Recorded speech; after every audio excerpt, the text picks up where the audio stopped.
ಆ ಅಹಿಂದ ಸಮುದಾಯದ ಹಣವನ್ನ ನೀವು ಕೊಳ್ಳೆ ಹೊಡೆದು ಮತ್ತೆ ಮಂತ್ರಿ ಆಗ್ತಾನೆ ಅಂದ್ರೆ ಹೇಗೆ?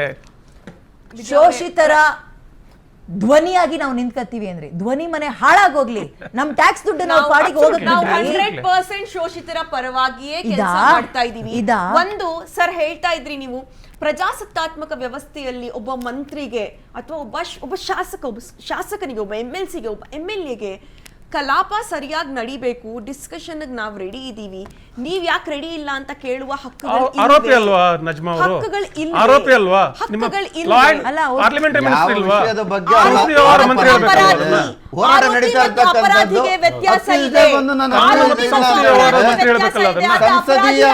ಸಂಸದೀಯ ವ್ಯವಹಾರಗಳ ಸಚಿವರು ಹೇಳಿ, ಮುಖ್ಯಮಂತ್ರಿಗಳು ಹೇಳಿ, ಉಪಮುಖ್ಯಮಂತ್ರಿಗಳು ಹೇಳಿ, ಸಂಸದೀಯ ಸಚಿವರು ಇದ್ದಾರೆ.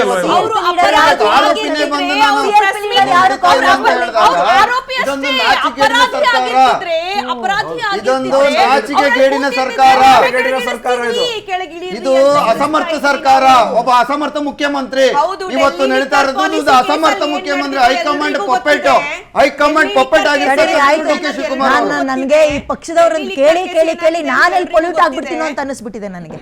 ಸರ್, ರಾಮಕೃಷ್ಣ ಹೆಗಡೆ ಅವರಿಂದ ಹಿಡಿದು ಇಲ್ಲಿ ತನಕ ಕಳಂಕವನ್ನ ಹೊತ್ಕೊಂಡು ರಾಜೀನಾಮೆ ಕೊಟ್ಟಿರೋದು ಹೊಸದಲ್ಲ. ಅಂಡ್ ಅವ್ರದ್ರಲ್ಲಿ ಏನ್ ಸರ್, ಫೋನ್ ಕದ್ದಾಲಿಕೆ ಆರೋಪ ಅಂತ ನಾವು ಓದಿದ್ದು ಕೇಳಿದ್ದು. ಅವಾಗ ನೀವು ಒಂದ್ ಸ್ವಲ್ಪ ನಮಗೆ ನೆನಪಿಸ್ಬಿಡಿ, ಆಗಿಂದ ಇಲ್ಲಿ ತನಕ ಎಂತೆಂತವ್ರು ರಾಜೀನಾಮೆ ಕೊಟ್ರು. ಅಂಡ್ ಇಲ್ಲಿ ಯಾಕೆ ಇದು ಸೆಲೆಕ್ಟಿವ್ ಮೌನ ವಹಿಸ್ತಾ ಇದ್ದಾರೆ? ಫೋನ್ ಕದ್ದಾಲಿಕೆ ವಿಚಾರದಲ್ಲಿ ಸರ್ಕಾರ ಹೋಯ್ತು. ಅದಕ್ಕಿಂತ ಮುಂಚೆ ರಾಮಕೃಷ್ಣ ರಾಜೀನಾಮೆ ಕೊಟ್ಟದ್ದು ಏನಕ್ಕೆ ಗೊತ್ತಾ? 1983 ಸರ್ಕಾರ ರಚನೆ ಮಾಡ್ತಾರೆ, BJP ಬೆಂಬಲದ ಸರ್ಕಾರ ಮಾಡ್ತಾರೆ. 84ಕ್ಕೆ ಶ್ರೀಮತಿ ಇಂದಿರಾ ಗಾಂಧಿ ಅವ್ರ ಹತ್ಯೆ ಆದಮೇಲೆ ಇಡೀ ದೇಶದಲ್ಲಿ ಭಾಳ ಬಹುಸಂಖ್ಯೆಯಲ್ಲಿ ಕಾಂಗ್ರೆಸ್ ಅಧಿಕಾರಕ್ಕೆ ಬರ್ತದೆ. ಇಲ್ಲಿಯೂ ಕೂಡ ಕಾಂಗ್ರೆಸ್ ಹೆಚ್ಚು ಸಂಖ್ಯೆ ಗಳಿಸಿದ ಸಂಸತ್ತಿನಲ್ಲಿ. ಅದಕ್ಕೆ ರಾಮಕೃಷ್ಣ ಹೆಗಡೆ ಅವ್ರು ನೈತಿಕ ಹೊಣೆಗಾರ ಕೊಡ್ತಾರೆ. ನಾನು ಜನತಾ ಸರ್ಕಾರ ಮಾಡಿ, ಜನತಾ ಪಕ್ಷ ಸರ್ಕಾರ ನಮಗೆ ಸಂಸತ್ತನ್ನು ಉಳಿಸ್ಕೊಳಕ್ಕಾಗಲಿ ಅಂತ ರಾಜೀನಾಮೆ ಕೊಡ್ತಾರೆ. ಮರುಚುನಾವಣೆ ಆಗ್ತದೆ, ಅಬ್ಸಲ್ಯೂಟ್ ಮೆಜಾರಿಟಿಯಿಂದ ಬರ್ತಾರೆ ಮತ್ತೆ ವಾಪಸ್ ಅವರು. ಆ ರೀತಿ ಒಂದು ಸೆನ್ಸಿಟಿವಿಟಿ ಬೇಕಾಗುತ್ತೆ. ಅನೇಕ ರಾಜೀನಾಮೆಗಳು ಈ ಥರ ನಡೆದಿವೆ. ನಮಗೊಂಚೂರು ನೆನಪಿಸಿ ಸರ್, ನಿಮ್ಗೆ ಸಾಧ್ಯ ಆದಷ್ಟು ಯಾರ್ಯಾರು ಇಂಥ ಅಂದ್ರೆ ದುಡ್ಡನ್ನು ಕೊಳ್ಳೆ ಹೊಡೆದ್ರು ಅಂತಾನೆ ಅಲ್ಲ, ನೈತಿಕ ಹೊಣೆಗಾರಿಕೆನ ಹೊತ್ಕೊಂಡು ಸಚಿವರು ರಾಜೀನಾಮೆ ಕೊಟ್ಟಿರುವ ಹಿಸ್ಟ್ರಿ ನಮಗೆ ಸ್ವಲ್ಪ ನೆನಪಿಸೋದು. ನೈತಿಕ ಹೊಣೆಗಾರಿಕೆ ಹೊತ್ತು ಕೊಟ್ಟಂತವ್ರು ರಾಮಕೃಷ್ಣ ಹೆಗಡೆ ಅವರ ಕಾಲದಲ್ಲಿ ಅವರಿದ್ರು. ಆಮೇಲೆ ಬಂಗಾರಪ್ಪ, ಆಮೇಲೆ ಅನೇಕರು, ನನಗೆ ಸಡನ್ ಆಗಿ ನೆನಪಾಗ್ತಾ ಇಲ್ಲ. ಬಟ್ ಎನಿವೇಸ್ ಆ ಪರಂಪರೆ ಇದೆ. ನೈತಿಕ ಹೊಣೆಗಾರಿಕೆ ಕೊಟ್ಟು ಇವರು ನಾಗೇಂದ್ರ ಕೊಟ್ಟಿಲ್ಲ ಅಂತಲ್ಲ, ಇದು ಹೊಸ ಕೇಸ್ ಅಲ್ಲ, ನಾಗೇಂದ್ರ ಕೂಡ ಕೊಟ್ಟಿದ್ದಾರೆ. ಆದರೆ ಮತ್ತೆ ಯಾಕೆ ಬಂದ್ರೆ ಕೇಸ್ ಇನ್ನೂ ಪೆಂಡಿಂಗ್ ಇರುವಾಗ ನೀವು ಇನ್ನೊಬ್ರಿಗೆ ಯಾಕೆ ಅವಕಾಶ ಮಾಡಿಕೊಡ್ಲಿಲ್ಲ? ಇಲ್ಲಿ ನಿಮಗೆ ಹಿರಿಯರಿಗೆ ಅವಕಾಶ ಕೊಡೋಕ್ಕಾಗಲಿಲ್ಲ, ನಿಮಗೆ ಮಹಿಳೆಯರಿಗೆ ಅವಕಾಶ ಕೊಡೋಕ್ಕಾಗಲಿಲ್ಲ, ನಿಮಗೆ ಕೊಡುವ ಅನಿವಾರ್ಯತೆ ಏನಿತ್ತು? ಆಮೇಲೆ ನೀವು ಯಾಕೆ ಸದನದ ಕಲಾಪವನ್ನು ನೀವು ಇದು ಮಾಡ್ಕೊಳ್ತಿದ್ದೀರಿ, ಸಮರ್ಥನೆ ಮಾಡ್ಕೊಳ್ತಿದ್ದೀರಿ? ನಿಮ್ಮ ಸಂಸದೀಯ ವ್ಯವಹಾರಗಳ ಮಂತ್ರಿ ಇಲ್ವಾ? CLP ಲೀಡರ್ ಇಲ್ವಾ? ಯಾಕಂದರೆ you are on the back foot.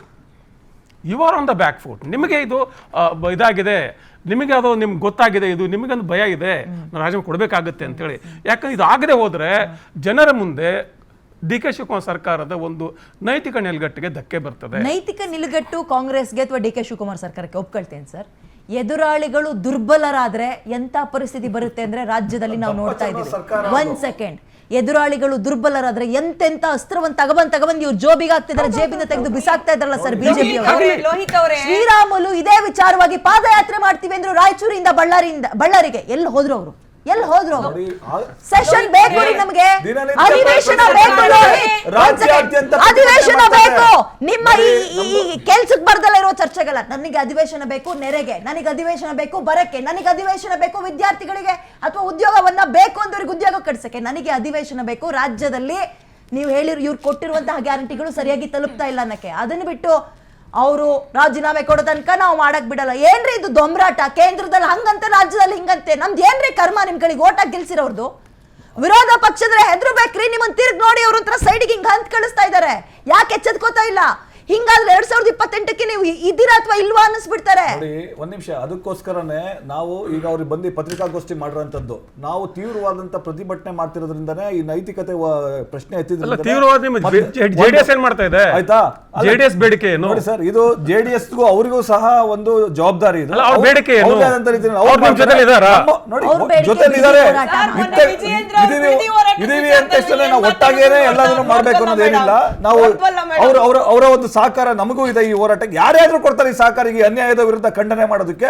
ಆ ದೃಷ್ಟಿಯಿಂದ ನಾವು ಹೋರಾಟ ಮಾಡ್ತಾ ಇದೀವಿ. ಮತ್ತೆ ವಿವಿಧ ಏನು ಸಮಸ್ಯೆಗಳಿದೆ, ರಾಜ್ಯದ ಒಂದು ಗಂಭೀರವಾದಂಥ ಸಮಸ್ಯೆಗಳಿದೆ, ಅದನ್ನು ಸಹ ನಾವು ಆದ್ಯತೆ ಮೇರೆಗೆ ನಾವು ಚರ್ಚೆ ಮಾಡೋದಕ್ಕೆ ರೆಡಿ ಇದೀವಿ.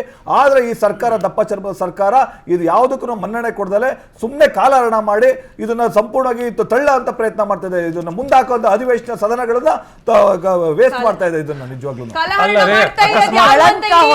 ನೋಡ್ತಾ ಇದೆ. ಕಾಲಹರಣ ಮಾಡ್ತಾ ಇರೋದು ಯಾರು ಅಂತ ಇಡೀ ರಾಜ್ಯ ನೋಡ್ತಾ ಇದೆ. ನೈತಿಕತೆ ಪ್ರಶ್ನೆಯನ್ನ ನೀವು ಎತ್ತಿದ್ರಿ.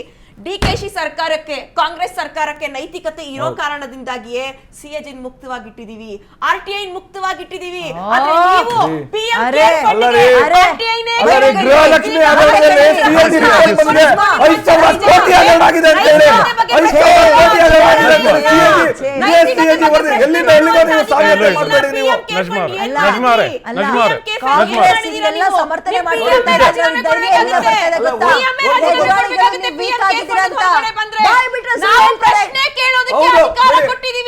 ಪ್ರಶ್ನೆ ಕೇಳೋದಕ್ಕೆ ಜನಸಾಮಾನ್ಯರಿಗೂ ಅಧಿಕಾರ ಕೊಟ್ಟಿದೀವಿ. ಆದ್ರೆ ನೀವು ಜನಸಾಮಾನ್ಯರ ಹಕ್ಕುಗಳನ್ನ